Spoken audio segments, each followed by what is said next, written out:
আসসালামু আলাইকুম। আজকে আমি এসআই সার্কুলার বা সাব ইন্সপেক্টর যে সার্কুলারটি আছে সেটি নিয়ে বিস্তারিত আলোচনা করব।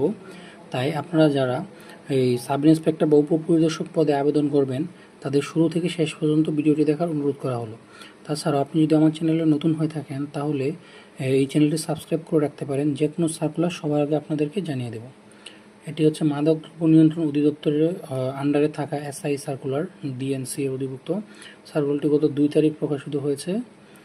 এটি হচ্ছে উপপরিদর্শক বা সাব ইন্সপেক্টর 11তম গ্রেড, পদ সংখ্যা 32, অর্থাৎ মোট 32 জনকে নিয়োগ দেওয়া হবে সারা বাংলাদেশ থেকে। বেতন স্কেল অনুযায়ী 11তম গ্রেডের যে বেতন কাঠামো আছে 2015 এর প্রজ্ঞাপন অনুযায়ী সেই অনুযায়ী বেতন এবং ভাতা প্রদান করা হবে। এবারে শিক্ষাগত যোগ্যতা, কোনো স্বীকৃত বিশ্ববিদ্যালয় হতে ন্যূনতম 2য় শ্রেণী বা সমমানের সিজি সহ স্নাতক সম্মানের ডিগ্রি অর্জন করতে হবে, অর্থাৎ অনার্সে আপনাকে ন্যূনতম 2য় শ্রেণীতে পাশ করতে হবে এবং অবশ্যই অবিবাহিত হতে হবে। অর্থাৎ যারা বিবাহিত তারা আবেদন করতে পারবেন না, এমনকি যারা বিচ্ছেদ হয়ে গেছে অর্থাৎ ডিভোর্সি তারাও এখানে আবেদন করতে পারবেন না।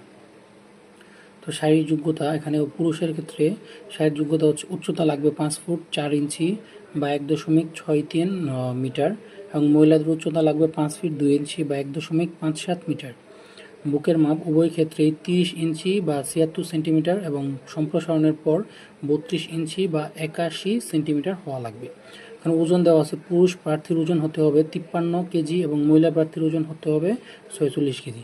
এই ক্ষেত্রে আমি বলে দিই যে ওজন বিষয়টা নেওয়া হয় অনেকটা বিএমআইয়ের উপর ভিত্তি করে, অর্থাৎ বিএমআই চার্ট অনুযায়ী যদি আপনার ওজন ঠিক থাকে, আপনার বিএমআই যদি 18 থেকে 26-এর মধ্যে থাকে তাহলে ইনশাল্লাহ আপনি এখানে চান্স পেতে পারেন।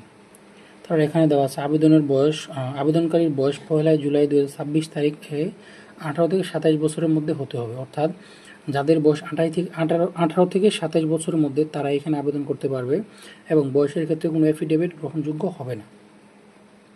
তারপর সরকারি বা আধা সরকারি সাথে প্রতিষ্ঠান চাকরিরত যারা আছে তাদেরকে প্রতিষ্ঠান থেকে একটা অনুমতিপত্র নিয়ে আসতে হবে এবং মৌখিক পরীক্ষার সময় বা ভাইবার সময় সেই অনুমতিপত্রটা প্রদর্শন করতে হবে। নিয়োগের ক্ষেত্রে সরকারি বিধিবিধান ও পরিবর্তনের ক্ষেত্রে বিধিবিধান অনুসরণ করা হবে। আগে বলে নিই, এটা কিন্তু বাংলাদেশ পুলিশের অধীনে আন্ডারে না, এটা ডিএনসির আন্ডারে থাকবে এই এসআই সার্কুলার পদটা, ঠিক আছে। তারপর কোটা সংক্রান্ত কোটার ক্ষেত্রে আবেদনের সময় সর্বশেষ যে কোটা নীতি বা প্রজ্ঞাপন আছে সেই অনুযায়ী কোটা বিবেচনা করা হবে। তারপর এখানে আবেদন টোটাল আবেদনের তথ্য পাওয়া যাবে এই ওয়েবসাইটের মাধ্যমে, অর্থাৎ www.dnc.gov.bd ওয়েবসাইটে আবেদনের বিস্তারিত দেওয়া আছে। তারপর পরীক্ষা অংশগ্রহণ প্রার্থীগণ এই ওয়েবসাইটের মাধ্যমে আবেদন করতে হবে, dnc.teletalk.com.bd আবেদনপত্র পূরণ করতে হবে। অনলাইনে আবেদনপত্র পূরণ করার পর ফি জমার তারিখ হচ্ছে 3 জুন থেকে, ফি জমা শুরু হবে 3 জুন 2026 সকাল 10টা থেকে। অনলাইন আবেদনপত্র শেষ তারিখ হচ্ছে 30 জুন, অর্থাৎ জুনের 3 তারিখ থেকে 30 তারিখ পর্যন্ত আবেদন করা যাবে।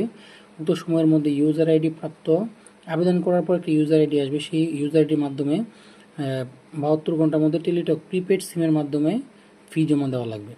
এখানে অনলাইনে আবেদন করার ক্ষেত্রে ছবি হতে হবে 300 স্বাক্ষর হবে 300/80 পিক্সেল এর মধ্যে এবং রঙিন ছবি হবে 300/300 পিক্সেলের, এটা আগেই রেডি করে রাখতে হবে। তারপর অনলাইনে আবেদনপত্র পূরণের তথ্য সহিত অনলাইনে আবেদনপত্র সাবমিট করার পূর্বে সকল তথ্য সঠিকভাবে নিশ্চিত হতে হবে। আচ্ছা, এখানে বলা হয়েছে যে আবেদন করার সময় সকল তথ্য সঠিকভাবে নিশ্চিত বা যাচাই করতে হবে নিজেকেই, কারণ এগুলো পরবর্তীতে এই তথ্যগুলি ব্যবহার করা হবে। প্রার্থীর অনলাইনে পূরণকৃত আবেদনপত্রটি প্রিন্ট কপি পরীক্ষা সংক্রান্ত যে কোনো প্রয়োজনের সহায়ক হিসেবে সংরক্ষণ করবেন। তো যে প্রিন্ট কপি আছে এটি সংরক্ষণ করতে হবে, যে কোনো সহায়তা এটি প্রয়োজন হবে। তারপর এখানে SMS এর নিয়মাবলী দেওয়া আছে। অনলাইনে আবেদন করার পর সেখানে সাবমিট করার পর ইউজার আইডি দেবে, হ্যাঁ ইউজার আইডি শুধুমাত্র কপি ইউনিয়ন ব্যবহার পদ্ধতিতে, এই পদ্ধতিতে টেলিটক প্রিপেড মোবাইল নম্বরের মাধ্যমে 2টি SMS করে 150 টাকা সার্ভিস চার্জ বাদে মোট 168 টাকা সার্ভিস চার্জ সহ আর কি 72 ঘন্টার মধ্যে টাকা জমা দিতে হবে।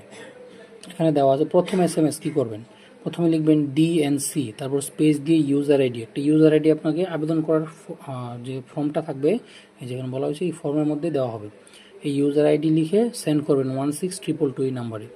তারপর আপনার একটা রিটার্ন SMS আসবে, ঠিক আছে। রিটার্ন SMS আপনাকে একটা পিন নাম্বার দেওয়া হবে, যেরকম পিন নাম্বার। তো এই পিন নাম্বার নিয়ে আবার একটি মেসেজ দিবেন। এই নাম্বারে লিখবেন DNC, তারপর স্পেস, তারপর ইয়েস, তারপর পিন, তারপর আবার এই 1622 নাম্বারে সেন্ড করবেন। তারপর একটা রিটার্ন মেসেজ হবে, কংগ্রাচুলেশন অ্যাপ্লিকেন্টস নেম, মানে আপনার নাম, যে নামে আবেদন করছেন, you payment complete successfully for DNC application, এরকম দেওয়ার পর একটা ইউজার আইডি এবং পাসওয়ার্ড আসবে। এই ইউজার আইডি এবং পাসওয়ার্ড সংরক্ষণ করবেন, এর মাধ্যমে মূলত আপনি প্রবেশপত্র পাবেন এবং বাকি সকল কার্যক্রম করতে পারবেন। এইটুকুই বলা হয়েছে। এখানে বলেছে শুধু টেলটক প্রিপেড মোবাইল নম্বর থেকে প্রার্থীগণ আবেদন করতে পারবে বা বিল প্রদান করতে পারবে, এটুকুই। আর এখানে একটা আর তেমন গুরুত্বপূর্ণ কিছু নেই। এরপরে যদি আপনাদের কারোর মনে কোনো প্রশ্ন থাকে বা কোনো কিছু জানার থাকে, সেটা একটু কমেন্ট বক্সে জিজ্ঞাসা করবেন, আমি ইনশাল্লাহ উত্তর দেওয়ার চেষ্টা করব। ধন্যবাদ সবাইকে।